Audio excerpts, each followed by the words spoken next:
Hello बच्चों।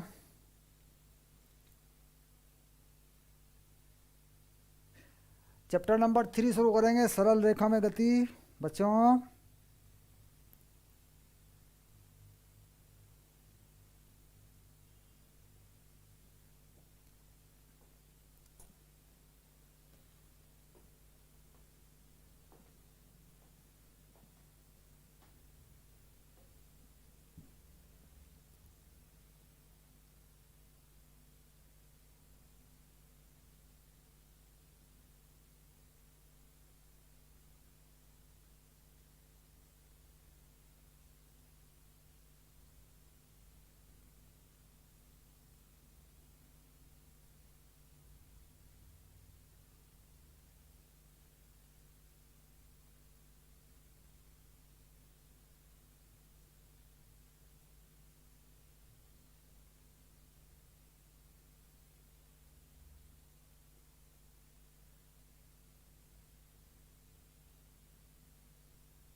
दीपिका सुल्तान टुन चौधरी कितना बढ़िया नाम है बेटा। शाबाश।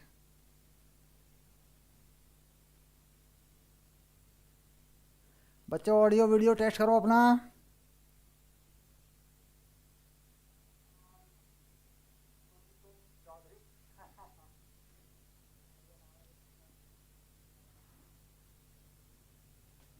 और पीडीएफ चाहिए बेटा, पीडीएफ चाहिए तो इस वीडियो के नीचे डिस्क्रिप्शन में लिंक है। मोबाइल का साइड वाला बटन दबा के प्लेयर के नीचे का अपना पीडीएफ डाउनलोड कर लो। जैसा कि मैंने वादा किया था कि भाई मैं पहले एक होमवर्क शीट दूंगा आपको, होमवर्क शीट, और फिर उसका सॉल्यूशन भी दूंगा। तो होमवर्क शीट तैयार कर दिए बेटा, अपना पीडीएफ डाउनलोड कर लो। अपना पीडीएफ डाउनलोड कर लो बेटा। शाबाश। 5:30 बजे का टाइम है, 5:30 बज चुके हैं और कई लोग क्लास में आ चुके हैं। स्वागत है आपका मेरे साथ। मैं विक्रम सिंह आपके साथ हूँ बच्चों।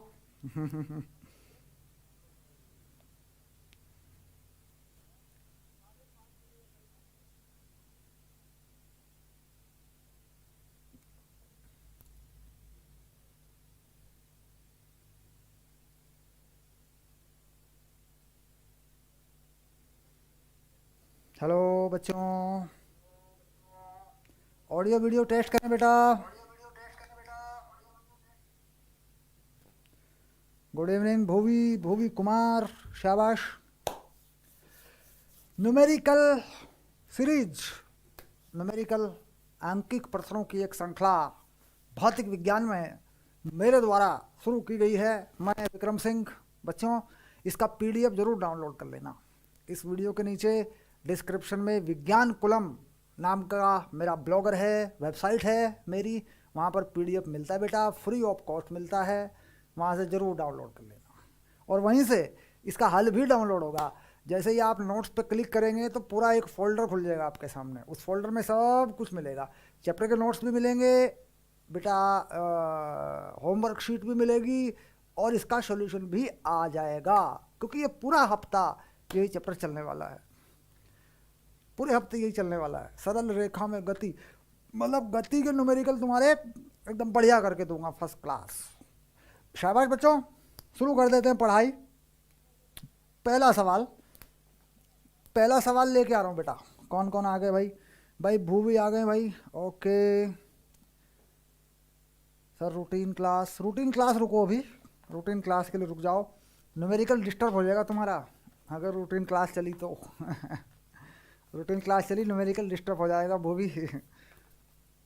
थोड़ा फिजिक्स का न्यूमेरिकल करा दें, उसके बाद अगले हफ्ते से फिर कम करके फिजिक्स न्यूमेरिकल को फिर मैथ की क्लास जोड़ देंगे। इसमें रूटीन क्लास जो रिकॉर्डिंग है मैथ का वो चलेगा इस हफ्ते, उसमें हम बढ़ा रहे हैं द्विपद पर में, उसमें आ जाएगा, उसमें देख लीजिएगा। हाँ, शाबाश। तो बच्चों के कमेंट के जवाब देना भी ज़रूरी है थोड़ा थोड़ा सा। और सब लोग लाइन पे आ गए हैं। अनिकेश हेलो भेजे हैं, मनीष हेलो भेज रहे हैं, शाबाश। नाम बेटा सबके नहीं ले जाते, ये नाम लेने की परंपरा बढ़िया नहीं है बेटा।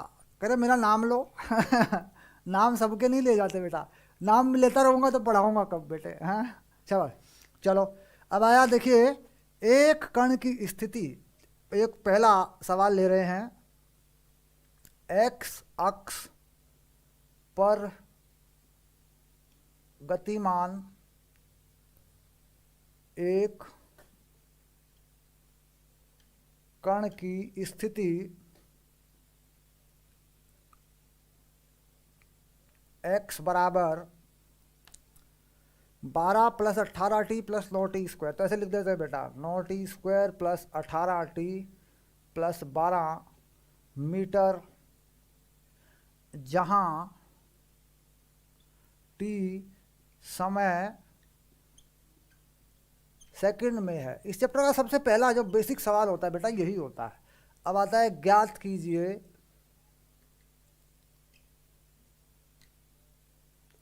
पहला ऑप्शन डाल रहे बेटा, t बराबर 2 सेकंड पर कण का वेग। दूसरा सवाल, t बराबर 3 सेकंड पर कण का त्वरण। तीसरा सवाल, वेग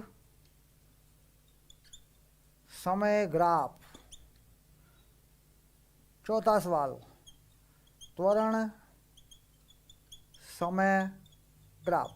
तो बेटा सवाल आ गया और सवाल में कुछ पोर्शन आ गए हैं। यानी बेसिक जो सबसे पहले हम पढ़ाते हैं, सबसे पहली जो बेसिक चीज़ होती है वो होती है कि भाई समीकरण अगर कोई है, कोई समीकरण है किसी गतिमान वस्तु के लिए, कण के लिए, जो समय पर निर्भर है। बेटा ये चीज़ 9th क्लास में नहीं हुआ करती थी। 9th क्लास में समीकरण होते थे, उनमें वैल्यू डाल दिया करते थे। यहाँ पर क्या है कि अवकलन का इस्तेमाल जब करते हैं, ग्राफ का इस्तेमाल जब करते हैं, थोड़ी सी निर्देशांक ज्यामिति का इस्तेमाल जब करते हैं, तो 11वीं कक्षा में चले जाते हैं। ठीक, अब तो पहला सवाल क्या है जरा देखें, एक बार देखें पहला सवाल क्या है। देखो ये रहा पहला सवाल, देख लो बच्चों।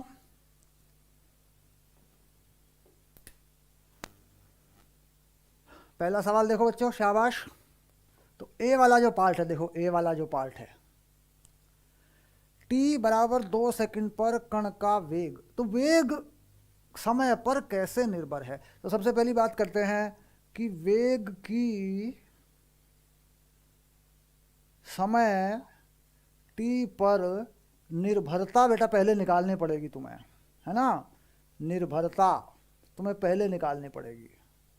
ये क्या होता है, मतलब वेग चाहते हैं तो ये होता है dx बाई dt। तो अवकलन करना पड़ेगा, d बाई dt। और x क्या है बच्चों, देखो 9t square plus 18t plus 12 ये है बेटा। तो अवकलन करेंगे, 9t स्क्वायर का अवकलन होगा 2t और 18t का होगा 1 और 12 का हो जाएगा 0। तो ये आ जाएगी 18t प्लस 18, ये आ जाएगी बेटा वेग की समय पर निर्भरता। यह है वेग की समय पर निर्भरता। तो सामान्य से सिंपल से अवकलन करना जरूर सीख लो बच्चों।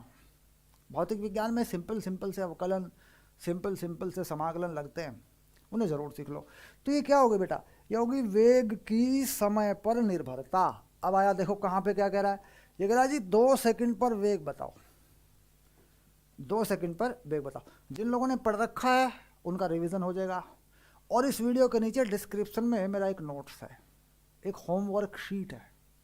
उस होमवर्क शीट को डाउनलोड करके आप ज़रा एक बार जांच कर लो कि आपने कितना सरल रेखा में गति किस लेवल तक पढ़ लिया है, आपने कितना पढ़ लिया है। क्या वो नोट्स पूरी तरह आप कवर कर रहे हैं या नहीं कर रहे हैं पूरी तरह। उसमें से क्या ऐसी चीज़ है जो आपसे छूट गई है। बेसिक नोट्स है, बिल्कुल बेसिक है, उसे डाउनलोड कर लो। वीडियो के डिस्क्रिप्शन में नीचे है विज्ञान कुलम नाम का मेरा ब्लॉगर है, मेरी वेबसाइट है, वहाँ पर नोट्स मिल जाते हैं बच्चों। और विद्याकुल वो वेबसाइट है हमारी जहाँ पर हम फुल कोर्स पूरा पढ़ाते हैं आपको। तो ये क्लास विद्याकुल से ही स्ट्रीम हो रही है बेटा, ये क्लास विद्याकुल से ही चलाई जा रही है। तो पूरा कोर्स में आइएगा, स्वागत है, विद्याकुल पर है। और नोट्स बेटा कंप्लीट नीचे है डिस्क्रिप्शन में। शाबाश। चलो अब कह रहा है जी कहाँ चाहिए आपको वेग, वेग चाहिए 2 सेकंड पे, है ना। तो लिख देंगे t बराबर 2 सेकंड पर v का मान, देखो बेटा ये लिख दिया। तो v में ये 2 सेकंड कहाँ लगने वाला है, t की जगह पे। देखो ये रहा t, तो 18 2 प्लस 18 तो कितना हो गया, ये हो गया 54 यानी 54 मीटर प्रति सेकंड। तो बेटा पहला आंसर तैयार हो गया बच्चों। अब इसके बाद एक और है वेग समय ग्राफ। अगर सी पार्ट में देखो बच्चों तो एक चीज और है, वेग समय ग्राफ। तो वेग समय ग्राफ बेटा यहीं से बनेगा, यह है वेग की समय पर निर्भरता। देखो ये रही वेग की समय पर निर्भरता, यानी वेग और समय के बीच में जो संबंध है, वेग और समय का जो समीकरण है उसी से बनता है ग्राफ भी। तो वेग समय ग्राफ बनाना चाह रहे हैं तो कुछ ऐसा करिए बच्चों, देखिए ये बनाइए वेग और ये बनाइए समय, और इसके अनुसार ग्राफ बनाइए। जब समय 0 रखेंगे तो वेग हो गया 18, उसके बाद बढ़ जाएगा बेटा ये ऐसा हो गया। तो ये बन गया वेग समय ग्राफ। टाइम डालते जाएंगे, देखो इसमें समय लगाते जाएंगे टी का मान, तो ये बढ़ता जाएगा। तो ये हो गया वेग समय ग्राफ। शाबाश। तो 2 सवालों का जवाब मिल गया बच्चों, पहला और तीसरा, सी, ए और सी का जवाब मिल गया तुम्हें। ठीक। अब बी, त्वरण की समय पर निर्भरता, यानी अब त्वरण की बात करेंगे, त्वरण की बात करेंगे। ठीक। और जिन बच्चों को क्लियर है वो फटाफट काम कर रहे हैं, शाबाश। अंकुर फटाफट, शाबाश शाबाश अंकुर, भूवी शाबाश, उत्तर आ रहे हैं बेटा। विद्याकुल के लाइव में अगर आप जा रहे हैं तो लाइव में चैट में जाकर देखिए, मेरे पढ़ने वाले बच्चे जो मेरे फुल कोर्स में उनके आंसर आ रहे हैं फटाफट फटाफट फटाफट, उनके आंसर आ रहे हैं, जाके देख लो एक बार। यूट्यूब वालों को कह रहा हूँ वो किस तरीके से सवाल लिखते ही मुझे आंसर बता रहे हैं, देख लो बेटा मेहनत करने वालों की बात कैसी है। आप भी मेहनत करने वाले, मैं मना नहीं करता, लेकिन आंसर नहीं आ रहे चैट में, यूट्यूब की चैट में आंसर नहीं आ रहे बेटा। देखो एक आंसर आया, दीपिका ने दिया है, एक बच्चा नया आया है हमारे पास, इसका नाम है दीपिका, दीपिका का आंसर आया बेटा। यूट्यूब पे आंसर नहीं आ रहे, इतने सारे लाइव सारे बच्चे देख रहे हैं, 50 60 100 बच्चे देख रहे होते हैं, 5 7 10 तो वैसे ही दिख जाते हैं लाइव में चलते हुए, ज़्यादा बच्चे देख रहे होते हैं, आंसर आता नहीं है। 100% आंसर है मेरे विद्याकुल लाइव में आ जाओ, 100% आंसर है, सब बच्चे इतने पढ़ रहे हैं, सब आंसर दे रहे हैं। तो ये व्यवस्था पढ़ाई की पूरी बनाओ, मेरा कहना है कि पूरी व्यवस्था बनाओ। ठीक, शाबाश। चलिए अब लिखते हैं बी और डी के बारे में। शाबाश।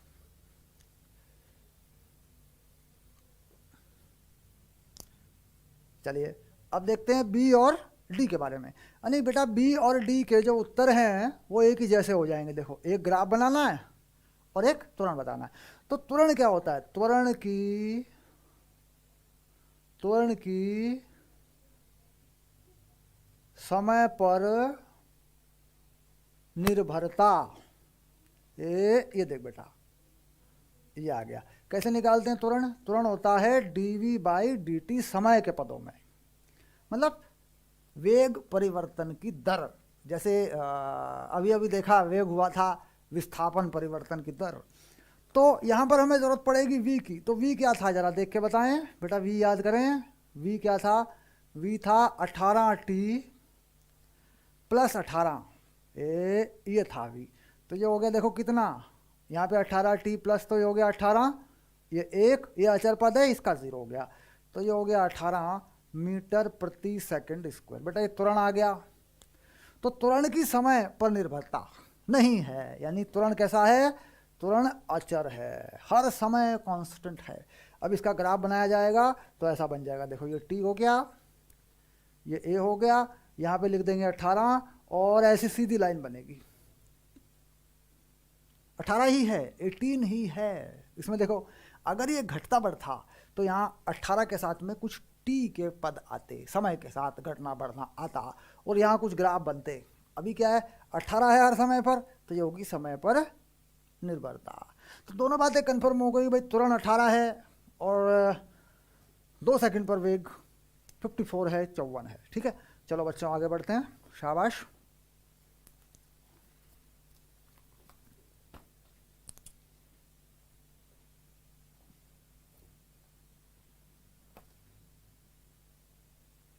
वेरी गुड, अगला सवाल लेके आ रहा हूं बच्चों।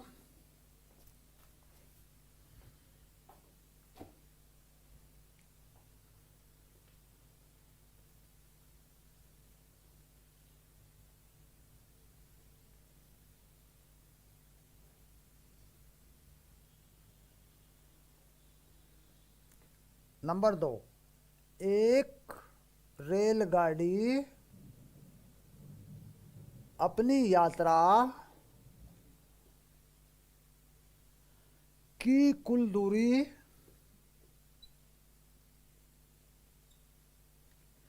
3 भागों में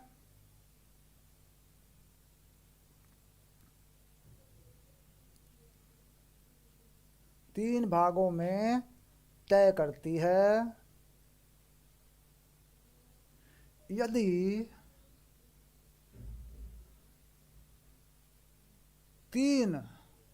तीनों भागों में तय दूरियों का अनुपात 1:2:3 हो, तथा चालों का, कैसी चालों का बेटा, औसत चालों का अनुपात 3:5:11 हो,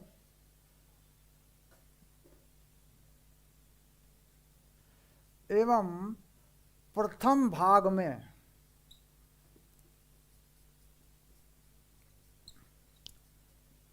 चाल V0 हो, तो संपूर्ण यात्रा में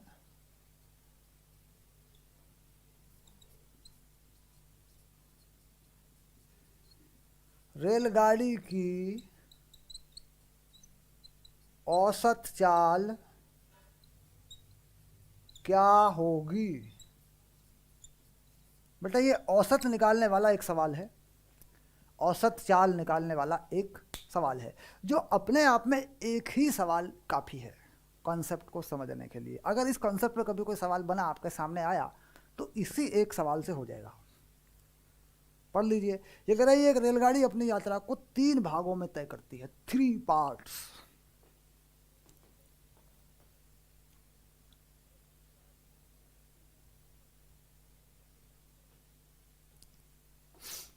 तीन भागों में तय करती है।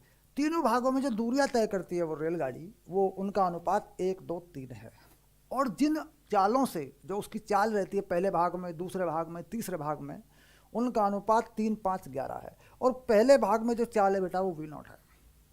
पहले भाग में जो चाल है वो क्या है, V0 है। दूसरे भाग की भी निकल जाएगी, तीसरे की भी निकल जाएगी, कोई बड़ी बात नहीं, क्योंकि अनुपात है हमारे पास, है ना भाई। पहले भाग में देखो 3, फिर 5, फिर 7, ये अनुपात है बेटा ये देखो, तो जाहिर सी बात है कि सबकी मिल जाएगी हमें चाल। और दूरियों का अनुपात 1:2:3 है। तो कह रहे संपूर्ण यात्रा में औसत चाल क्या होगी। ठीक, तो अगर आप फास्ट हैं, न्यूमेरिकल कर सकते हैं, आपने थोड़े से न्यूमेरिकल करना सीखा है, तो बेटा आंसर मुझे जरूर देना कमेंट बॉक्स में, है ना। मैं शुरू करता हूँ, सवाल को समझ लिया है ना, अब मैं शुरू करता हूँ, शाबाश। ओके बच्चों, अब मैं स्टार्ट कर रहा हूँ बेटा, शाबाश। कंसेप्ट को समझेंगे ईमानदारी से, आराम से, कोई दिक्कत नहीं है, शाबाश। अब देखो यहाँ पे एक सिंपल सी चीज़ लगाई गई है कि साहब रेलगाड़ी जो है वह 3 भागों में यात्रा करती है, जिनके अनुपात हैं 1:2:3। तो हम ये मान लें कि भाई रेलगाड़ी जो है A, B, C और D इस तरीके से यात्रा करती है। 3 भागों में, 1 2 3। और जो कुल दूरी तय करती है रेलगाड़ी ए से डी तक वो है ए डी, इसे मान लेता हूँ एस।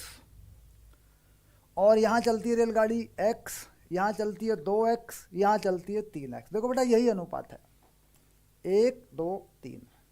तो समानुपाती गुणांक होता है हमारे पास, एक समानुपाती गुणांक होता है, या अनुपात का गुणांक होता है। तो हमने क्या मान लिया उसको x। तो s बराबर कितना हो गया बेटा, x 2x 3x, ये हो गया 6x।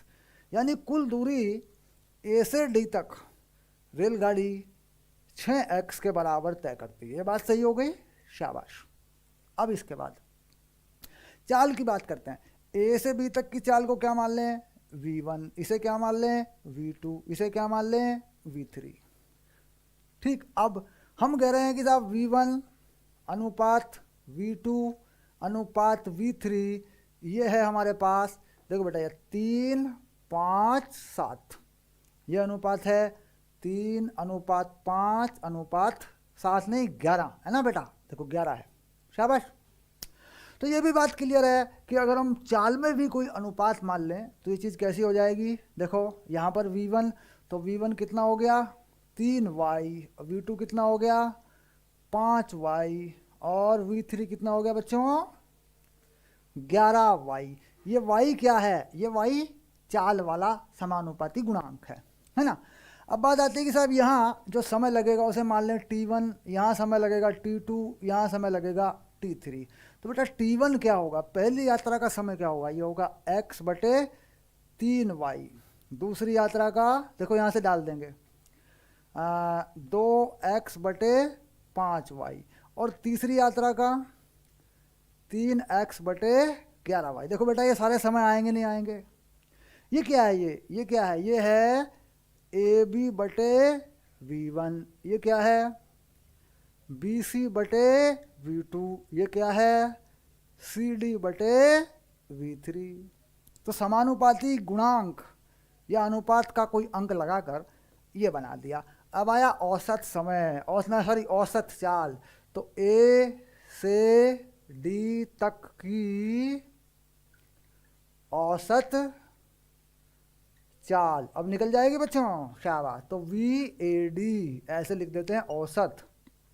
कुल दूरी कितनी है, कुल दूरी कितनी है भाई, कुल दूरी बटे कुल समय होता है ना। तो कुल दूरी कितनी है, कह रहा जी कुल दूरी है 6x, और कुल समय है t1 plus t2 plus t3, शाबाश। तो 6x t1 plus t2 plus t3। बेटा ये रहा देख, ये रहा देख x बटे 3y, शाबाश, x बटे 3y।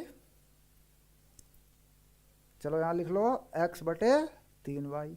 अगला क्या है समय, ये रहा t2, ये है 2x बटे 5y, शाबाश। अगला 3x बटे 11y, ये आ गया, देखो हो गया।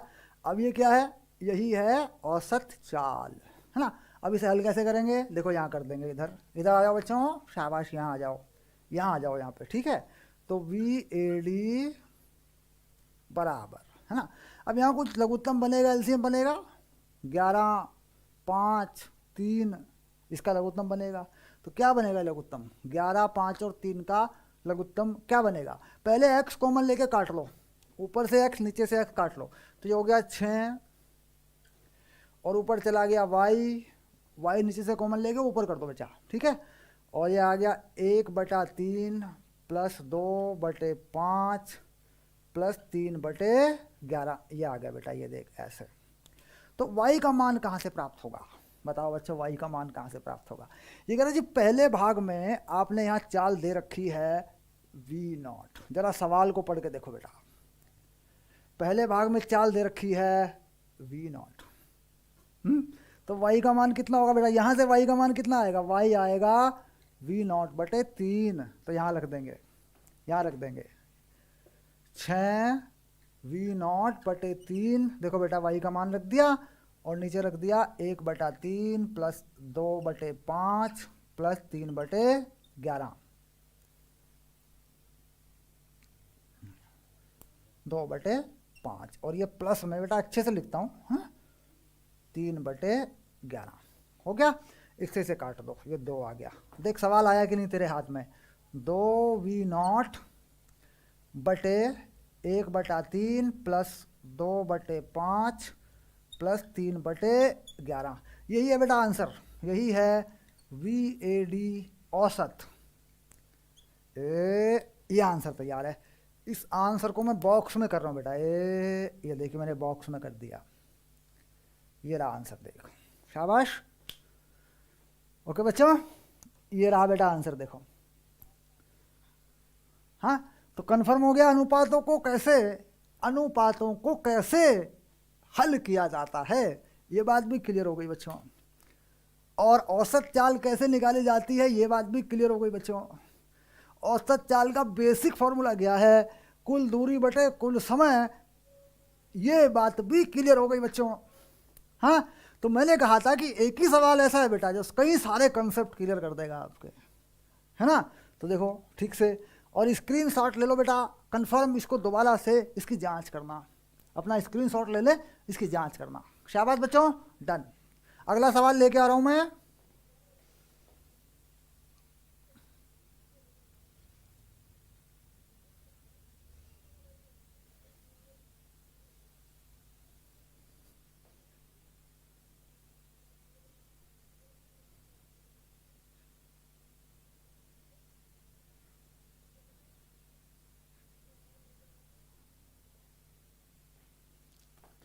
ओके बच्चों, जिन लोगों ने गलती की है वो ठीक कर लें। मैंने अभी यूट्यूब कमेंट में देखा कुछ गलतियां हो रही हैं। हाँ हाँ हाँ हाँ हाँ, पूरा देख लो बेटा, पूरा देख लो, कुछ गलतियां हो रही हैं, ठीक कर लो अपना, है शाबाश। हाँ, इधर देखो करेक्ट आंसर आ रहा है अंकुर का। तो विद्याकुल लाइव में जाओ बेटा, आपको मुझसे पहले करेक्ट आंसर मिलेगा। विद्याकुल लाइव में जाओ, ईमानदारी से विद्याकुल लाइव में देखो मेरे बच्चों का। आप यूट्यूब वालों को बोलता हूँ, मुझसे पहले मिलेगा आंसर, मुझसे पहले। ठीक, चलिए शाबाश। मतलब उनके लिए ये रिवीजन है, उनके लिए बस ये रिवीजन है। ओके शाबाश, आगे चलते हैं बच्चों। बेटा आगे बढ़ता हूँ, अगला सवाल लेके आ रहा हूँ। शाबाश, चलिए।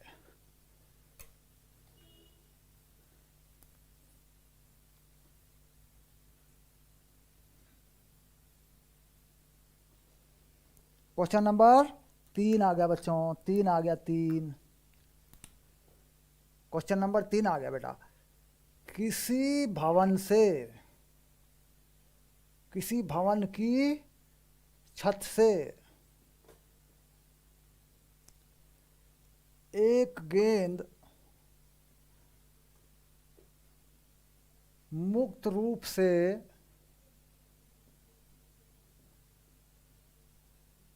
गिराई जाती है, यदि गेंद अपने अंतिम 1 सेकंड में 45 मीटर की दूरी तय करती है, तो भवन की छत की कुल ऊंचाई ज्ञात कीजिए। ये सवाल है बेटा, और जी का मान लगा लेना 10 मीटर पर सेकंड स्क्वायर। ये सवाल है, ठीक है। पढ़ लो तुम सवाल को, पढ़ लो, मैं बोर्ड साफ कर देता हूँ, ठीक है। और शुरू करो बच्चों, शुरू करो, शाबाश। ये न्यूमेरिकल की प्रैक्टिस ही तो सबसे बड़ी समस्या है, न्यूमेरिकल ही समस्या है बेटा फिजिक्स में। न्यूमेरिकल नहीं होते, बच्चे कहते हैं न्यूमेरिकल नहीं होते, ये तो करने सिखाने पड़ते हैं। तो टीचर अगर हल्के हल्के लेवल पे न्यूमेरिकल करेगा ना बेटा, 11वीं क्लास में 9th क्लास का पढ़ाते हैं लोग। सबसे बड़ा रोना ये है, तो 11वीं के न्यूमेरिकल कहाँ से हल होंगे। 11वीं क्लास में 9वीं क्लास का पढ़ाया जा रहा है, और डर है कि बच्चे ना भाग जाएं। अगर मुश्किल पढ़ाएंगे तो बच्चे भाग जाएंगे हमारे, ये भी एक डर है। तो इसीलिए बच्चे से 11वीं के न्यूमेरिकल क्यों होंगे, है ना। क्योंकि 11वीं के न्यूमेरिकल तब होंगे जब हम 11वीं के सिखाएंगे ना, तभी होंगे। हमने देखिए पहले सवाल की शुरुआत ही अवकलन से करी। इसका मतलब क्या हो गया भाई, 11वीं में अवकलन ही तो है, और क्या है। चलो बच्चों शाबाश, आगे चलते हैं।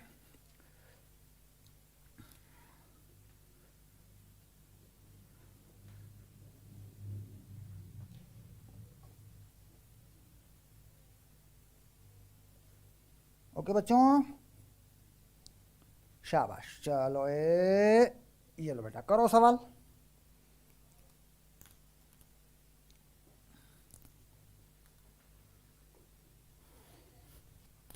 बच्चों सवाल करो, देखो लिखा पड़ा है। हाँ चलिए, तो अब क्या करते हैं, अब इसका सॉल्यूशन करते हैं, सॉल्यूशन हल करते हैं। ये कह रहे जी भवन जो है, भवन की कुछ ऊंचाई मान लेते हैं। मान लीजिए भवन की ऊंचाई है h, ऐसे, और यहाँ से कोई गेंद गिराई जाती है मुक्त रूप से, ऐसे कोई गेंद गिराई जाती है मुक्त रूप से। इसका मतलब होता है भाई गेंद का u 0 है, ठीक है बच्चों। और ये गेंद जमीन पर पहुंचती है, यहाँ पहुंच जाती है, ठीक। इसमें समय लेती है मान लीजिए t सेकंड। यहाँ समय कितना है, t सेकंड। और 1 सेकंड अगर कम पड़ जाए बेटा, यहाँ समय है t-1 सेकंड, ठीक। तो अंतिम सेकंड बनता है, अंतिम सेकंड में ये गेंद चलती है 45 मीटर। ये अंतिम सेकंड का है, देख बेटा, बात को समझ रहे हैं बच्चों।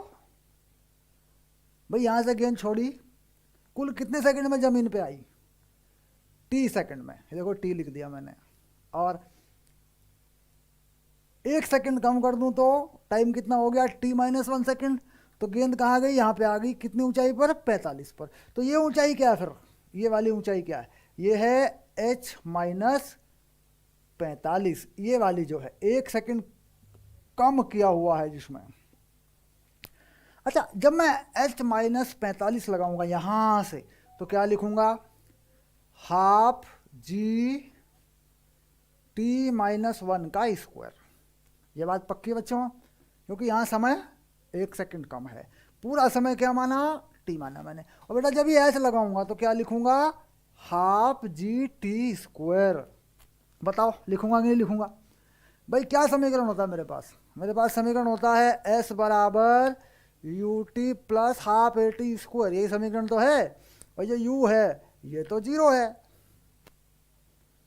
मुक्त रूप से गिराई गई है गेंद, है ना, तो ये तो 0 है। तो बच्चों जब मैं पूरे h पे लगाऊंगा, है ना, तो क्या लिखूंगा, हाफ जी टी स्क्वायर। और जब मैं यहीं से शुरू से यहाँ तक लगाऊंगा 1 सेकंड कम तक, h-45 पे लगाऊंगा, क्योंकि 45 मीटर चला है 1 सेकंड में, तो टाइम भी 1 सेकंड कम कर दूंगा मैं।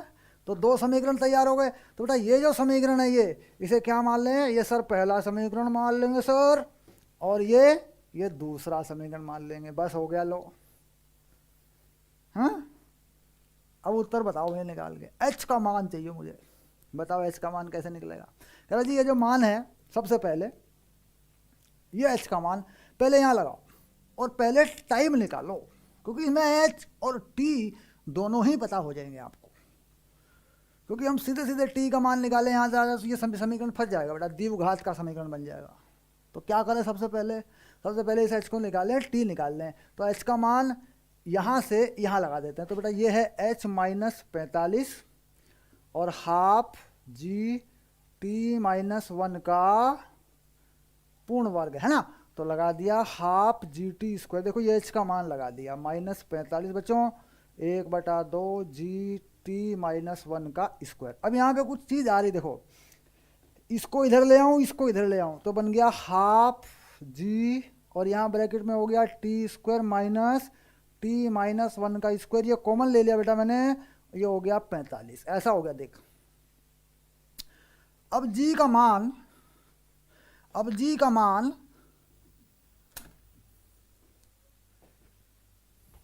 ओके बच्चों, अब ये स्क्वायर है बेटा, ये स्क्वायर है, और मुझे थोड़ा लिखना पड़ेगा, ये शायद कैमरे में नहीं आ रहा है आपके ना, मैं लिख देता हूँ दोबारा, मैं लिख देता हूँ बेटा दोबारा, इसको दोबारा लिख देता हूँ मैं, ठीक।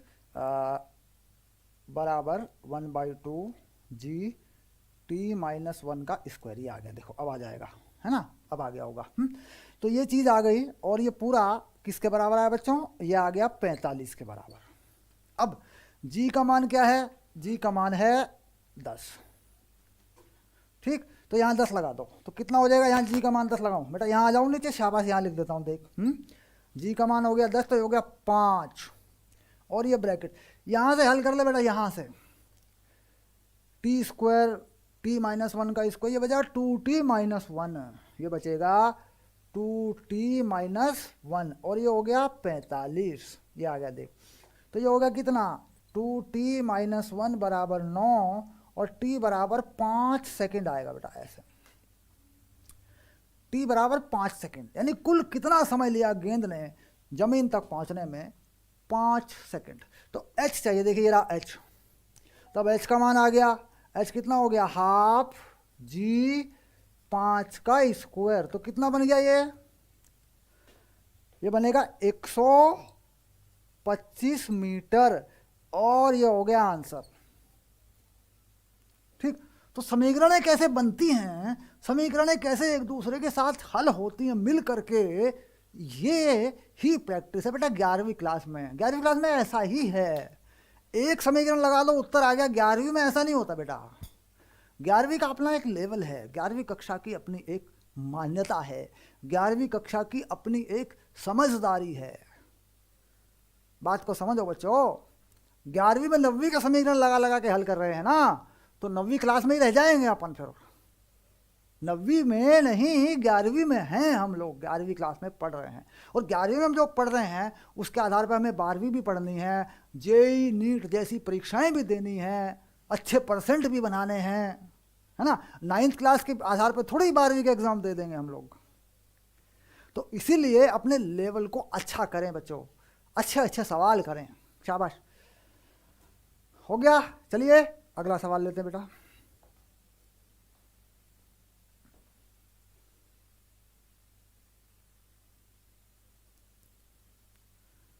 नेक्स्ट क्वेश्चन लिख रहा हूं बच्चों।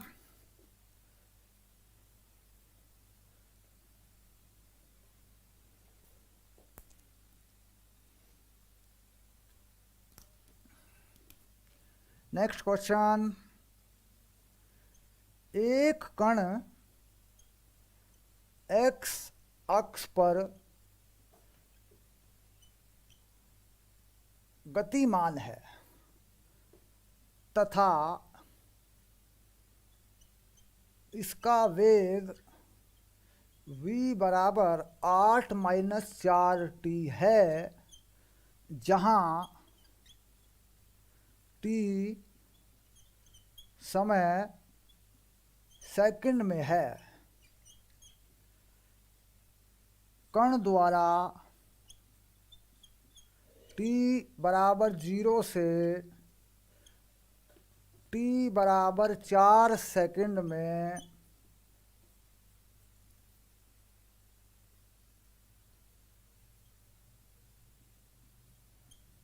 चली गई दूरी ज्ञात कीजिए। क्वेश्चन आ गया बेटा, शाबाश, क्वेश्चन आ गया बच्चों, क्वेश्चन आ चुका है बच्चों। एक बार देख लो बेटा, कर लो अपना सवाल, ये लिखा है, ठीक है। मैं ज़रा ये आपका बोर्ड साफ कर देता हूँ शाबाश बच्चों, कर लो। क्वेश्चन आ गया है, क्वेश्चन लिख दिया मैंने आपका भाई, अभी मेरी जिम्मेदारी खत्म हो गई, अब तुम करो।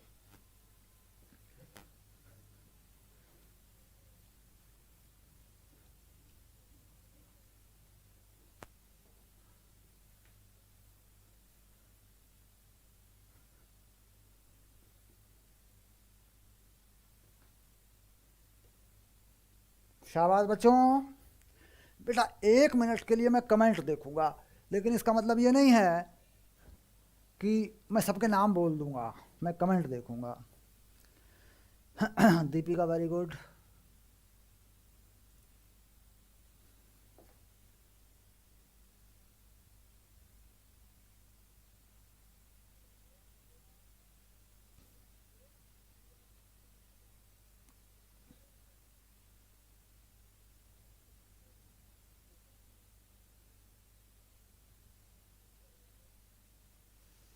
ओके, दीपिका ने आंसर दिया 0, दीपिका ने आंसर दिया 0। ये क्वेश्चन नंबर 4 है बेटा, शाबाश। यहाँ लिख देता हूँ क्वेश्चन नंबर 4 ये देखो, शाबाश। दीपिका ने कहा ये 0 होगा, और हम दूरी मांग रहे हैं अंकुर, दूरी मांग रहे हैं हम विस्थापन नहीं मांग रहे हैं। मैं विस्थापन नहीं मांग रहा हूं, ध्यान देना बच्चों, मैं दूरी मांग रहा हूं, मैं मांग रहा हूं डिस्टेंस।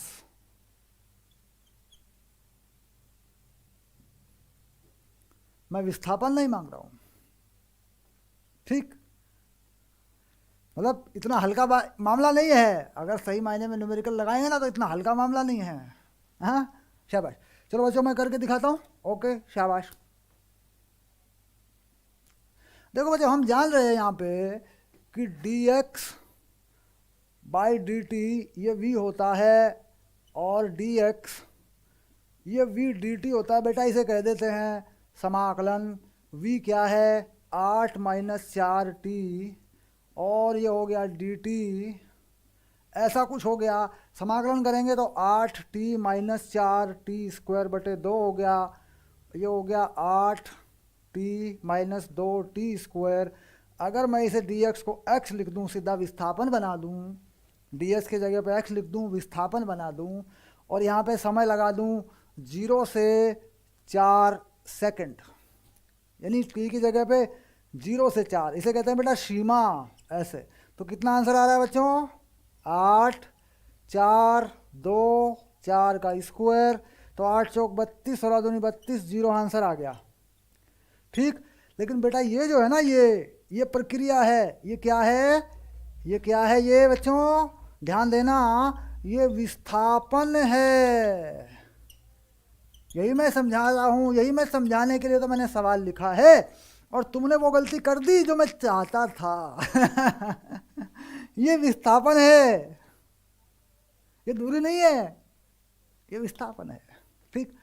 तो वेग से पता चलेगा दूरी, ये कैसे पता चलेगा, दूरी कैसे निकलेगी, इसके लिए हम एक अलग प्रोसेस इस्तेमाल करते हैं। ये प्रोसेस नहीं इस्तेमाल करते हैं हम, उसके लिए अलग प्रोसेस इस्तेमाल करते हैं। तो ये विस्थापन 0 आ गया। ये मैंने पूछा ही नहीं था तुमसे, मैंने तुमसे दूरी पूछी थी, मैंने तुमसे डिस्टेंस मांगा था, विस्थापन नहीं मांगा था मैंने तुमसे। तो ये सवाल, इसका आंसर 0 नहीं है, विस्थापन 0 होगा, दूरी नहीं होगी 0। चलिए बेटा आगे बढ़ते हैं। हम चाहते हैं कि साहब वेग से हम दूरी पर जाएं, यानी वेग से हम दूरी निकाल सकें किसी भी सवाल में। तो यहाँ एक चीज़ ज़रूरी होती बेटा, वेग की समय पर निर्भरता, वेग की समय पर निर्भरता। देखो वेग कैसा है, अगर मैं टाइम 0 डाल दूँ तो वेग है 8, और अगर मैं टाइम डाल दूँ 4 तो वेग है -8, ठीक। कहाँ पर यह वेग 0 है, 2 सेकंड पर 0 है। तो ये है 1, 2, 3, 4, ये 2 सेकंड का समय है, और ये 4 सेकंड का समय बेटा, ऐसा ये मामला है। ये ग्राफ ऐसा है, बना के देख लो बच्चों, सिंपल है। t की जगह पे 0 लगा लो पहले, फिर 2 लगा लो जहाँ पे वेग 0 है, फिर 4 लगा लो, ऐसा मामला है। अगर मैं देखूँ कि इसकी दूरी क्या होगी, तो मुझे ये पूरा क्षेत्रफल निकालना पड़ेगा बच्चों, ये पूरा क्षेत्रफल निकालना पड़ेगा। और मैं देख रहा हूं कि जितना विस्थापन 8 से मतलब 0 से 2 तक है, ये 2 सेकंड का समय हो गया यहाँ पे बच्चों, ये 1, ये 3, ये 4। तो मैं देख रहा हूं कि जितना विस्थापन 0 से 2 सेकंड में हुआ है धनात्मक है, और 2 से 4 सेकंड में हुआ है ऋणात्मक है। अब दूरी क्या होगी, कह रहा साहब दूरी जो होती है, दूरी जो होती है एस बोल दें अगर इसे, ये होती है कुल क्षेत्रफल। तो यहाँ तक का क्षेत्रफल कितना बनेगा बच्चों, यहाँ तक का क्षेत्रफल क्या है, इसे मान लो S1, इसे मान लो S2, तो ये होगी S1 + S2। अगर मैं इसे दूरी बनाना चाहता हूं तो मुझे इसे कैसे लिखना पड़ेगा? मुझे बेटा इसे ऐसे लिखना पड़ेगा, ऐसे। ध्यान देना बच्चों, ऐसे मोड़ लगा के लिखना पड़ेगा। ये दूरी है। अगर मैं चिन्ह लगा दूंगा ना, ये पॉजिटिव और ये नेगेटिव, तो ये विस्थापन हो जाएगा, वो जीरो आ जाएगा बच्चे, वो जीरो होगा। अभी अभी निकाला तुमने। दूरी चाहिए तो ये करना पड़ेगा। अब दूरी के लिए देखिए कितना बनेगा S1। ये ऊंचाई कितनी है त्रिभुज की? 8। इसका आधार कितना है? 2, तो ये 8 ही हो गया। हाँ देखो 8 और ये 2, 8 गुना 2 16, 1/2 8 हो गया। ये कितना है? ये भी 8 ही होगा, लेकिन ये माइनस का 8 होगा, नीचे है ना। यहाँ क्या लगाएंगे? यहाँ लगाएंगे 8 और -8, तो बता 16 मीटर आया कि नहीं आया? ये है दूरी। तो बच्चों समझ में आ गया मामला?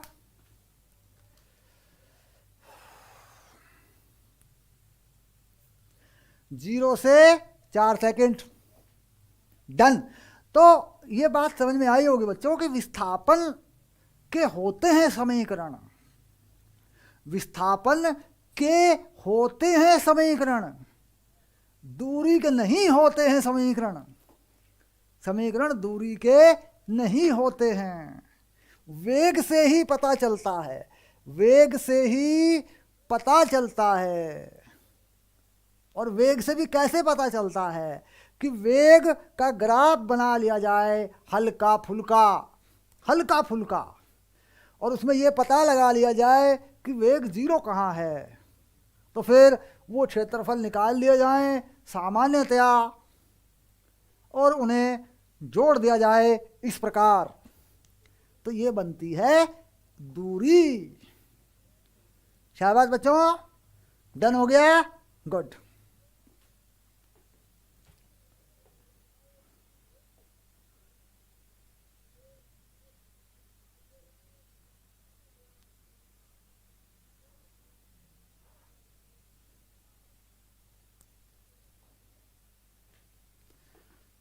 शाबाश बच्चों। और इधर शानी ने कहा डन, भूवी ने कहा डन। तो मतलब बढ़िया बढ़िया सवाल था ये, हैं?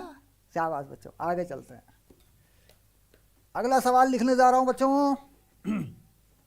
शाबाश।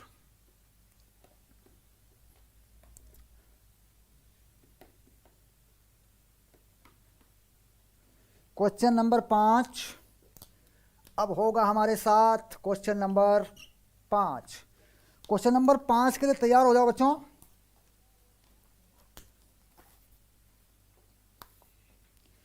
क्वेश्चन नंबर 5 के लिए तैयार हो जाओ बेटा।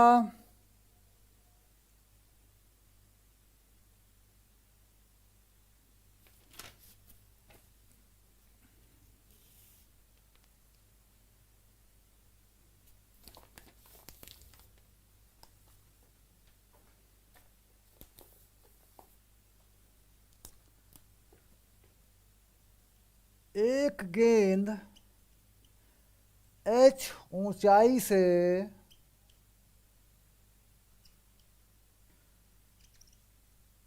मुक्त रूप से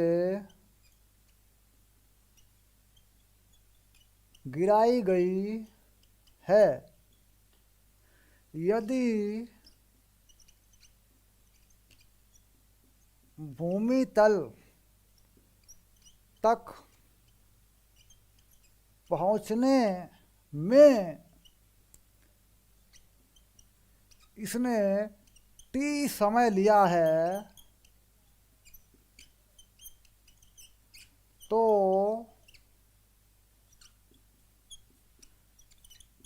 ज्ञात कीजिए t/2 समय पर गेंद कितनी ऊंचाई पर है। देखो ये सवाल भी तुम्हें कंफ्यूज कर सकता है। सही सोच समझ के आंसर देना बेटा, सोच समझ के आंसर देना। ये सवाल भी तुम्हें कंफ्यूज कर सकता है। ठीक, ये कह रहे हैं एक गेंद मुक्त रूप से गिराई गई है h ऊंचाई से। यहाँ पे गुरुत्वीय त्वरण को g मान सकते हैं। g क्या है? गुरुत्वीय त्वरण, गुरुत्वीय त्वरण को जी मान सकते हैं।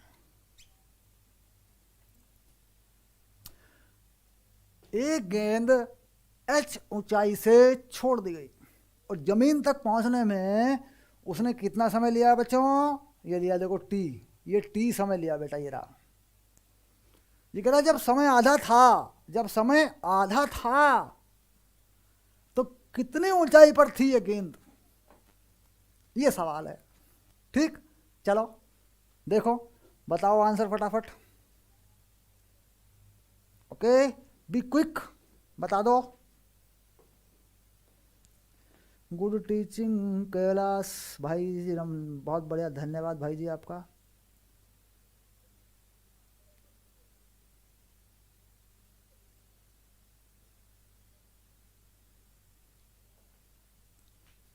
चलो बच्चों, इसे हल कर दूं, शाबाश, सॉल्यूशन। ओके ठीक, तो मुक्त रूप से गिराई तो इसमें क्या करते हैं बच्चों?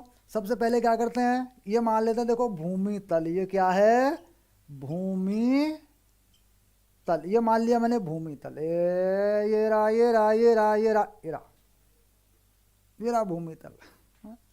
और अंकुर, शानी, भूवी, शाबाश, very good, very good, very good, very good, शाबाश बेटा, शाबाश, बहुत बढ़िया रिपोर्ट है अंकुर, भूवी, बहुत ही बढ़िया रिपोर्ट है, वेरी गुड, शाबाश। हमारे पेड़ बच्चों की रिपोर्ट बहुत बढ़िया है न्यूमेरिकल में, मुझे बहुत खुशी है।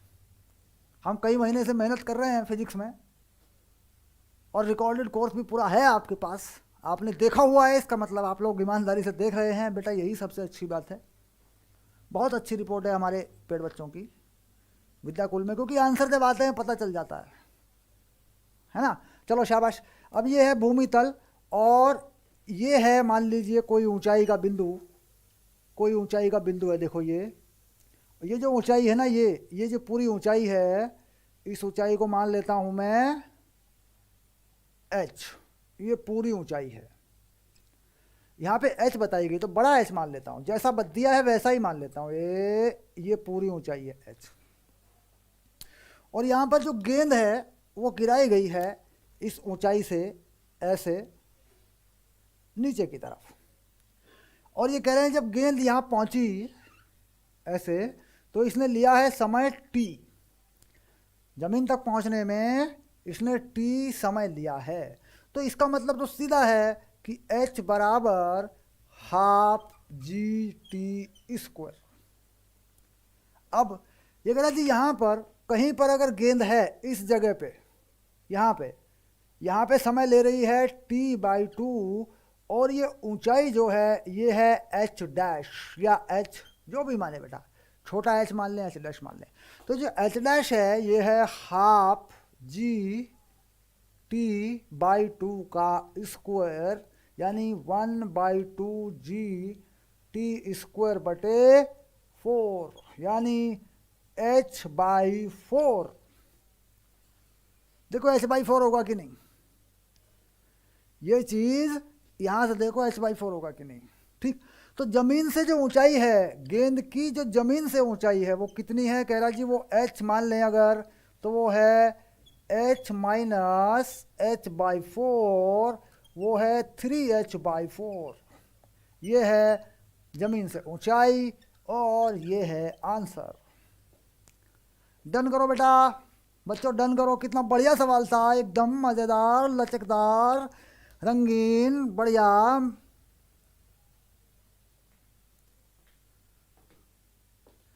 एकदम बढ़िया, चटपटा, स्वादिष्ट सवाल मैंने तुम्हारे लिए पेश किया है बच्चों।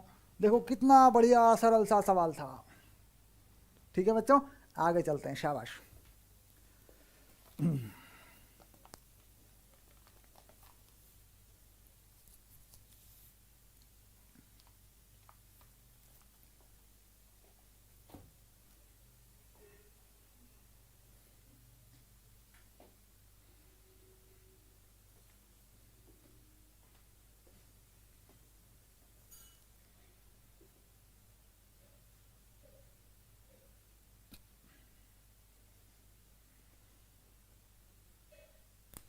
शाबाश बच्चों। सवाल नंबर 6, एक्स अक्ष पर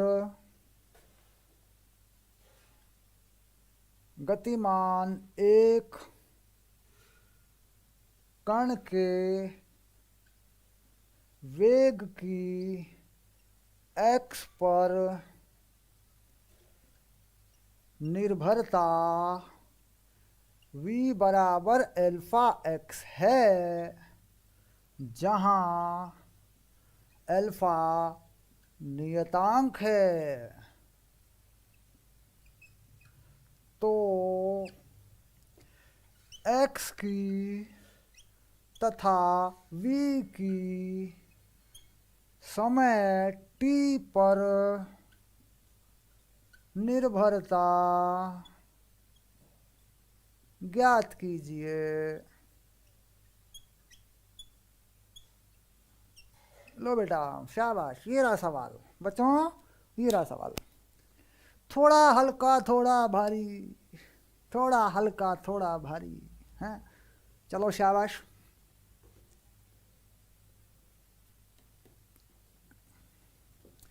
थोड़ा हल्का थोड़ा भारी, धीरे धीरे चल रही है सर गाड़ी हमारी, थोड़ा हल्का थोड़ा भारी है। मतलब 11वीं का फिजिक्स कैसा है बच्चों, ईमानदारी से 11वीं का फिजिक्स कैसा है जो क्लास में चल रहा है ना बेटे, 11वीं का फिजिक्स यही है, ये मान के चल, विश्वास कर। अगर ये बात नहीं मानी ना कि 11वीं का फिजिक्स नहीं है, ये तो सर कुछ और गड़बड़ है, तो इसका मतलब है कि आप 9th क्लास का फिजिक्स पढ़ रहे हो। 11वीं का फिजिक्स यही है बेटा, शाबाश। चलिए,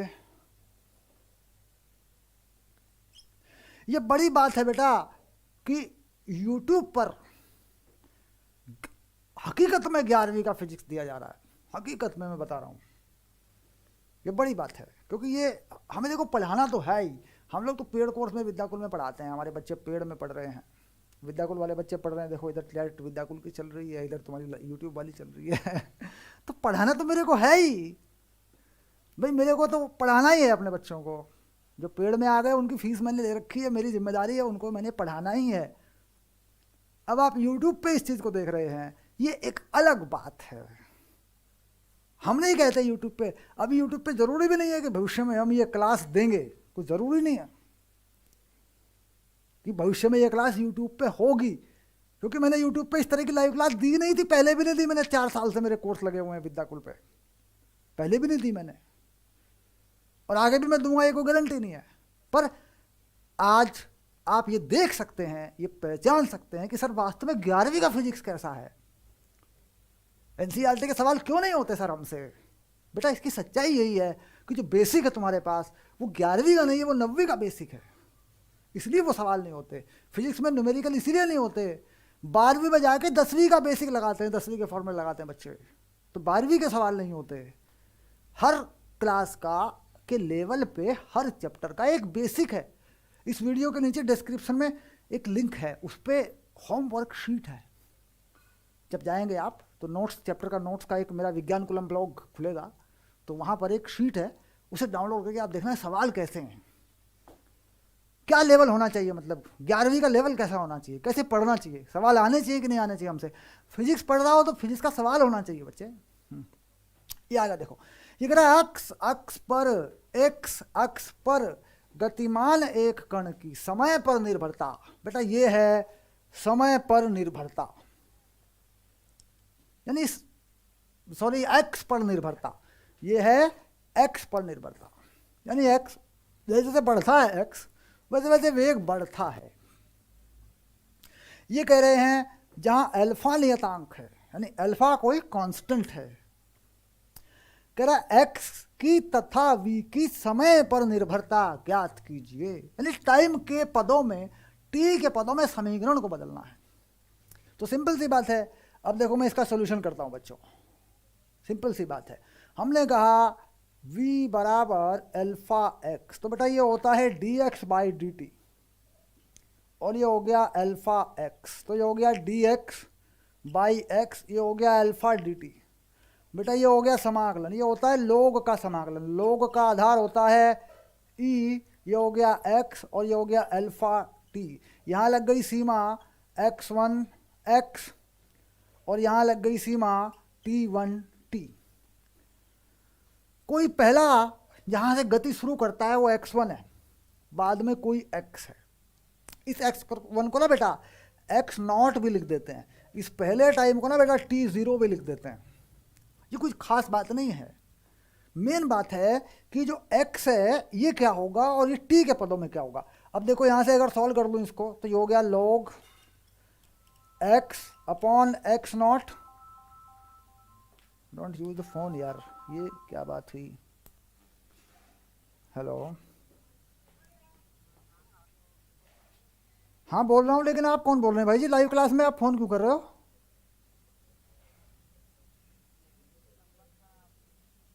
नहीं, मेरा लाइव क्लास चल रही है ना।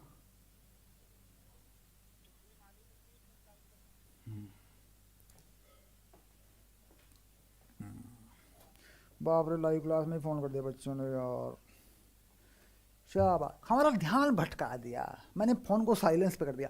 तो कुल मिलाकर ये लॉग की प्रॉपर्टी होती है बेटा, ऐसा समाकलन ऐसे हल होता है लॉग से। लॉग में ये लिमिट लगाएं समाकलन में, पहले ये लगाएं, ये बनेगा, और ये हो गया alpha T minus T not, ये हो गया बेटा। अब ये जो लॉग का आधार होता है इसकी पावर ये बन जाता है, तो ये हो गया एक्स नॉट ई की power alpha T minus T not. ले बेटा, ये x की समय पर निर्भरता है, ये देख x की समय पर निर्भरता, बता है कि नहीं? अच्छा, क्या इसमें ऐसा कोई मुसीबत वाली बात हुई? क्या इसमें सरल सा समाकलन नहीं लगा? इसमें कौन से पैसे खर्च हो गए बेटा? लेकिन नहीं पता, अगर नहीं पता तो छोटे मोटे सवाल भी होने के, नीट में आने वाले हल्के हल्के सवाल, ऑब्जेक्टिव सवाल आते हैं, जेई मेन में आने वाले सवाल हल्के हल्के ऑब्जेक्टिव आते हैं। करे तो बड़ा भयंकर पेपर है जेई मेन का और नीट का। वजह कि हम दरअसल उस तरीके से नहीं पढ़ रहे हैं जिस तरीके से हमें 11वीं में पढ़ना चाहिए, उस तरीके से नहीं पढ़ रहे हैं। चलिए, ये हो गया। अब बात आई कि सर वेग की समय पर निर्भरता क्या होगी। तो वेग की समय पे निर्भरता, ले बेटा v क्या है? v है अल्फा x, x की समय पे ये निर्भरता है, लगा दे अल्फा x नॉट e की power alpha t minus T not. ले बेटा, ये v की समय पर निर्भरता आ गई, देख x की समय पर निर्भरता ये है, हाँ पक्का, और v क्या है? अल्फा x है कि नहीं? ले आ गई, देख ये रही है, ये है e की पावर, ये है e की पावर, ये रही e की पावर, और ये पावर में है, ये रही देख। तो ये वेग की समय पर निर्भरता आ गई, ये रहा t समय, है, और ये क्या है? ये x की समय पर निर्भरता, ये रहा समय, पक्का। तो ये तो सिंपल सी चीजें हैं, ये बहुत सरल सी सिंपल सी बातें हैं। पहली सीढ़ी है ये, प्यार की पहली सीढ़ी है बच्चों ये। इसके बाद तो बड़ा प्यार होता है, फिर फिजिक्स में बड़ा प्यार हो जाता है फिजिक्स से। फिर एक बार फिजिक्स में घुस गए ना, लेकिन सवाल यह है कि हम जाते ही नहीं शुरू में, पहली सीढ़ी पर हम पैर नहीं रखते। हम पहली सीढ़ी के चारों तरफ तो घूमते हैं बेटा, हम पहली सीढ़ी के चारों तरफ घूमते रहते हैं, लेकिन पहली सीढ़ी पे पैर नहीं रखते। ये है सबसे बड़ी प्रॉब्लम। और एजुकेशन लेवल इसीलिए खराब है कि हम पहली सीढ़ी पे ही पैर नहीं रखते। पहली सीढ़ी पे पैर रखो, आगे बढ़ो, आगे बढ़ो। शाबाश बच्चों, चलिए आगे चलता हूँ बच्चों, अगले सवाल को ले आता हूँ तुम्हारे लिए, तुम्हारे लिए। ठीक, चलिए अब फिर ऐसे ही कुछ बात करते हैं, हल्की फुल्की सी बात करते हैं, बहुत बढ़िया बात करता हूँ, बहुत टेक्निकल बात करता हूँ। शाबाश, चलिए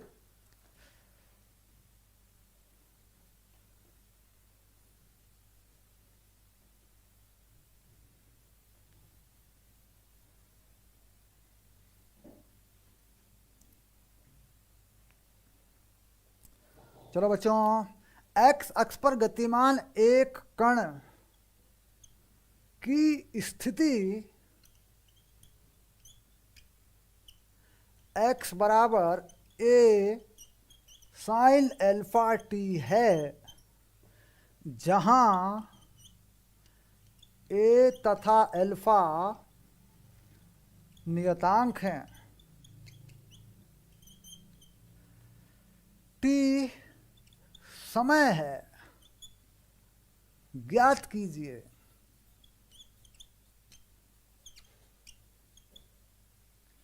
वेग की एक्स पर निर्भरता। ये बड़ा पहला सवाल है, ज्ञात कीजिए वेग की समय पर निर्भरता। त्वरण एक्स पर, त्वरण की एक्स पर निर्भरता। समीकरणों को कैसे बदलते हैं बेटा देख ले एक बार। गति का सवाल है, सिंपल गति का सवाल है। सरल आवर्त गति में, सरल आवर्त गति में, तरंगों में यही बेसिक है जो काम करता है। अगर इसको यहाँ नहीं पढ़ा, इसको गति के तरीके से नहीं समझा, तो वहाँ जाके क्या करा जाता है, रट्टा मारता है। ज़्यादातर बच्चों का सबसे खराब चैप्टर क्या होता है मालूम है बेटा? सरल आवर्त गति और तरंग गति। और उससे भी एक खराब चैप्टर होता है, उसे कहते हैं घूर्णी गति। 11वीं के फिजिक्स में 3 गड्ढे हैं, बच्चा इन गड्ढों में गिरा ही रहता है बेटा, निकलता ही नहीं है।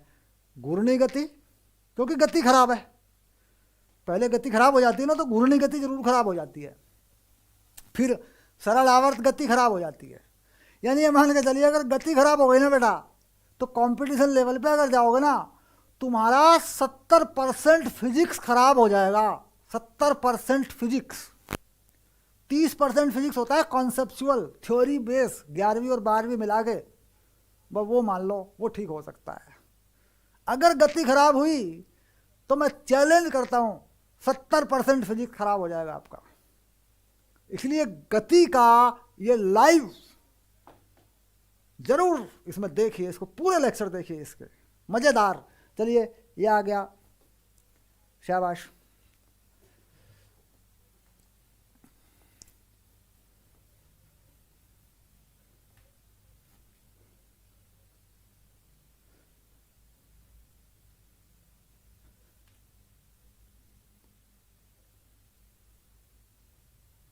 चलो बच्चों, सवाल तुम्हारे सामने है, और इस सवाल में मैंने 2 बातें पूछी हैं बेटा, सिर्फ 2 बातें। वेग की एक्स पर निर्भरता, त्वरण की एक्स पर निर्भरता, और मैंने दी है एक्स की समय पर निर्भरता। हाँ, अब तुम्हें पता लगेगा सर हमारी त्रिकोणमिति 10वीं में खराब थी। यही तो आएगी बात मन में, सर हमारी त्रिकोणमिति 10वीं में बहुत खराब थी सर। सर अभी हमारा समाकलन खराब है, अभी हमारा अवकलन खराब है। अब खराब है दिसंबर के महीने में, 11वीं में आए हुए तुमको 6 महीने से ज़्यादा हो गए बच्चे, अभी तक समाकलन खराब है, अभी तक अवकलन भी खराब है सर। तो वह बेटा हो गया काम, साइंस साइड ले ली तूने, मज़ा आ गया तेरा। शाबाश, आगे चलो। चलो बच्चों इसको देखें, शाबाश। चलो यहाँ बना देते हैं बॉर्डर लाइन। ये लो, ये बना दी बॉर्डर लाइन। इधर सवाल, इधर जवाब। ओके, तो देखो बेटा, वेग की एक्स पर निर्भरता, तो यहाँ पे एक्स है सबसे पहले, ए साइन अल्फा टी, ये रहा एक्स। तो बेटा D x by D T अगर मैं करूँ तो अवकलन कर दूंगा, ए साइन का होता है कॉस ओमेगा टी, और ओमेगा टी के साथ में जो गुणांक है ये ओमेगा, ये गुणा में आ जाता है बेटा। सिंपल सी बात है, क्यों? क्योंकि समय के सापेक्ष हुआ अवकलन। तो बेटा ये बन गया वी, ये हो गया ए ओमेगा कॉस ओमेगा टी। कितनी बढ़िया बात है सर, कितना इजी था ये समय पर निर्भरता आई है। ध्यान रखना, वेग की एक्स पर निर्भरता निकालनी है। हाँ ठीक, अब ये पहला समीकरण है, समय पर है। अब मैं क्या करता हूँ कि मैं जानता हूँ कि जो कॉस थीटा होता है, मेरे पास एक चीज़ होती है साइन स्क्वायर थीटा। सर ये तो मालूम है सर, ऐसा कौन बच्चा होगा सर जो इसको नहीं जानता होगा। तो मैं कॉस थीटा को बदलना चाहूँ तो बड़े प्यार से आई लव यू बोलूँगा साइन स्क्वायर थीटा ऐसे। तो यहाँ लिख सकता हूँ मैं, तो मैं लिख देता हूँ ए ओमेगा वर्गमूल 1 minus sine square omega T. Theta की जगह पे क्या है, omega T, omega T, omega T. बताओ थीटा की जगह पे ओमेगा टी है कि नहीं। शाबाश। चलो बच्चों और देखो, हो गया। अब ओमेगा साइन ओमेगा टी का मान तो है सर, ये रहा साइन ओमेगा टी। ओमेगा क्या है, अल्फा। देखो मैंने ओमेगा लगा रखा है, मुझे भी आदत पड़ गई रट्टे मारने की। सवाल में अल्फा है, ये लो, इसे हटा दो। तो साइन अल्फा टी का मान क्या है बच्चा, x बटा ए है। शाबाश, चलो कर लो। ए ओमेगा 1 माइनस एक्स स्क्वायर बटे ए स्क्वायर। तो ये ओमेगा वर्गमूल से बाहर ए घटा ए स्क्वायर माइनस एक्स स्क्वायर। ये समीकरण बदलने का तरीका बेटा सरल आवर्त गति में काम आएगा। अगर तूने गति के समीकरण, गति की प्रैक्टिस मेरे साथ करी ना, न्यूमेरिकल की सीरीज अगर तुमने मेरे साथ पढ़ी ना, तो तेरा फिजिक्स कभी खराब नहीं होने का, पक्की बात है, गारंटी। और अगर तुमने मुझसे गणित पढ़ा, मेरे साथ तुमने गणित पढ़ा, मजा आ जाएंगे। अब सर गणित का तो लाइव होता ही नहीं है, वो बात अलग है बेटा, लाइव होता नहीं है, पर पूरा कोर्स विद्याकुल पे चलता है, कोई प्रॉब्लम नहीं है। ठीक, अगले साल जब तुम 12वीं में आओगे ना, एक बार मुझे जरूर याद कर लेना, मुझे जरूर सोच लेना मेरे बारे में एक बार। शाबाश, क्योंकि इतनी कम फीस है, बड़ी आसानी से पढ़ सकते हो पूरे साल। ऑल्टरनेटिव नहीं है, विकल्प नहीं है, मेरी पढ़ाई वैकल्पिक नहीं है कि सर वहाँ पढ़ रहे हैं आपके साथ भी पढ़ लेते हैं, यहाँ पढ़ रहे हैं आपके साथ भी पढ़ लेते हैं, सर वहाँ ट्यूशन लगाया आपके साथ ना। मेरी पढ़ाई वैकल्पिक नहीं है, मेरी पढ़ाई फुल प्रोसेस है, मेरी पढ़ाई पूरी है, कहीं कहीं कहीं जाने की जरूरत नहीं है, सारी जिम्मेदारी मेरी है। आप बेफिक्र होकर बाद में मेरे साथ आ जाइएगा। ओके, चलिए। तो क्या हो गई, वेग की एक्स पे निर्भरता, यानी चाल की एक्स पे निर्भरता, ये भी कह सकते हैं। ठीक, अब दूसरी बात, त्वरण की एक्स पे निर्भरता। तो कहाँ है वेग, ये रहा वेग। तो वेग क्या है, वेग है ए ओमेगा। ओमेगा लिखा देख मैंने यहाँ, मुझे यहाँ अल्फा लिखना चाहिए था। ए देख, मैंने ओमेगा का रट्टा मारा हुआ है ना, ये देख। तो ये ए अल्फा कॉस अल्फा टी, तो यहाँ कर देते हैं डीवी बाई डी टी बच्चों। तो A alpha square sine alpha T minus, क्यों, कॉस अल्फा टी का होगा minus sine alpha T. Cos का अवकलन माइनस में साइन होता है सर, याद आ गया सर। और ये गुणांक अल्फा बाहर आ जाएगा तो स्क्वायर हो जाएगा। एक अल्फा तो पहले से ही है सर, शाबाश, हो गया। क्या क्या जतन करता हूँ तुम्हें पढ़ाने के समझाने के हैं। ये हो गया ए। अब सर ये तो बहुत सरल है, ये हो गया ए और ये हो गया माइनस अल्फा स्क्वायर और ये हो गया A sine alpha, A sine alpha T. Sir T भी तो है, क्या है ये, ए साइन अल्फा टी। अरे भाई क्या है, बोल ना बच्चों बोल। ये देख क्या, ये तो एक्स है ना, तो बेटा ये हो गया माइनस अल्फा स्क्वायर एक्स। ये हो गई ए की एक्स पर निर्भरता, डिपेंडेंस। निर्भरता मतलब डिपेंडेंस, निर्भरता को बोलते हैं डिपेंड कैसे करता है। ठीक, तो डिपेंड करता है कि आप वास्तव में 11वीं का फिजिक्स पढ़ते हैं कि नहीं पढ़ते हैं। डिपेंड करता है, कहीं आप ऐसा तो नहीं कि 11वीं में 9वीं का ही फिजिक्स पढ़ते हो। तरक्की करो, आगे बढ़ो बच्चों, शाबाश। अपने लेवल को बढ़ाओ, अपने पढ़ने के लेवल को बढ़ाओ, अपने सोचने के लेवल को बढ़ाओ, है ना। मतलब 11वीं में वैसे ही सोचते थे तुम 9वीं में सोचा करते थे, ये बात गलत हो जाती बेटा। कहने को उम्र 2 साल बढ़ती है, पर समाज के हिसाब से उम्र बहुत बढ़ जाती है, तुम बड़े हो जाते हो। 10वीं और 11वीं के कोर्स में 10 गुना फर्क है, 10वीं का 10 गुना भारी कोर्स है 11वीं में। तो तुम 10 गुना बड़े हो जाओ, फैला कर देखो चीजों को, खुद सोचो, शाबाश। ये हो गया बच्चों। तो आज का ये बेटा, ये था लेक्चर नंबर 1। लेक्चर नंबर 1, कल होगा लेक्चर नंबर 2। तो लेक्चर नंबर 2 में जरूर आना। और पीडीएफ डाउनलोड कर लो, होमवर्क शीट डाउनलोड कर लो बेटा। इस वीडियो के डिस्क्रिप्शन में होमवर्क शीट का पीडीएफ है। और अगर कोर्स में आने का प्लान कर रहे हो तो विद्याकुल पे जाओ और मुझे फ़ोन कर लेना। मेरा नंबर होता ही है, मुझे फ़ोन कर लेना, मैं बता दूंगा। ठीक, विद्याकुल पे जाओ, पूरे कोर्स में आओ। हम हमेशा से यही कहते हैं, पूरी पढ़ाई करो बेटा। बात यहाँ भी ये भी नहीं है कि अब तो सर आप तो अपना कोर्स बेचने की बात कर रहे हो, ये कर रहे हो, वो कर रहे हो। तुम कहीं भी पढ़ोगे बेटा, फीस दोगे तुम फीस देते हो। सब लोग फीस दे के ही पढ़ते हैं बच्चे। स्कूल में भी तुम फीस दे रहे हो, अपने एरियाज में ट्यूशन लगाओगे वहाँ भी तुम फीस दे रहे हो। तो फीस वाले कोर्स में जाने में कोई बुराई नहीं है। फीस वाले कोर्स में जाना अच्छा है, पूरा कोर्स होता है। जो बच्चे फीस दे के पढ़ रहे हैं वो फटाफट सारे सवाल कर दे रहे हैं। कहाँ याद रहता है किसको कितनी फीस दी? अपने टीचर्स को फीस दोगे, टीचर याद रहेगा। कोर्स में आओगे, रिजल्ट याद रहेगा, बहुत कुछ याद रहता है। यूट्यूब का तुम्हें क्या याद रहता है? सोशल मीडिया पे चीज़ें पहली बात तो है ही हल्की। आप मेरे कंटेंट को ना मिला लेना। मैं न्यूमेरिकल सीरीज करवा रहा हूँ चैलेंज के साथ। मेरे इस कंटेंट को आप मिला लेना यूट्यूब पे, ऑल ओवर यूट्यूब पे घूम के जाना, आप मिला लेना। आप देखना वो किस तरीके से कितना हल्का है। कोचिंग सेंटर के अंदर रियल वैल्यू जॉब, जो बच्चे रिजल्ट देते हैं, अच्छे टीचर होते हैं, अच्छे बैच होते हैं, है ना, जहाँ पे रिजल्ट आता है आईआईटी में, इसमें उसमें। कोचिंग सेंटर के स्टडी मटेरियल के अंदर अच्छे अच्छे सवाल होते हैं। वहाँ पर एक लेवल होता है, इसलिए वहाँ फीस भी लगती है, वहाँ के रिजल्ट भी आते हैं। ये बात सही है कि कोचिंग सेंटरों में भी धोखाधड़ी है, लेकिन रिजल्ट भी आते हैं वहाँ से। इसका मतलब वहाँ पढ़ाई का लेवल कहीं ना कहीं है, रखा जा रहा है वहाँ पे।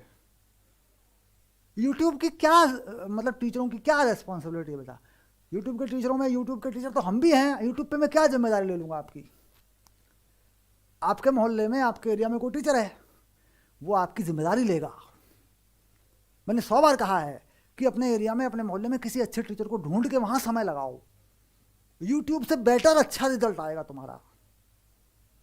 इसलिए मैं कह रहा हूँ, यूट्यूब को यूटिलाइज करना सीखो, यूट्यूब का उपयोग करो। ऐसा ना हो कि यूट्यूब तुम्हारा उपयोग कर ले, यही हो रहा है। यूट्यूब का उपयोग तुम करो पढ़ाई के लिए, यूट्यूब तुम्हारा उपयोग कर लेगी बेटा अपने व्यापार के लिए। ऐसा मत करो, दोनों तरफ से देखो। शाबाश बच्चों, कल जरूर आना। बच्चों कल जरूर आना, शाबाश, ओके।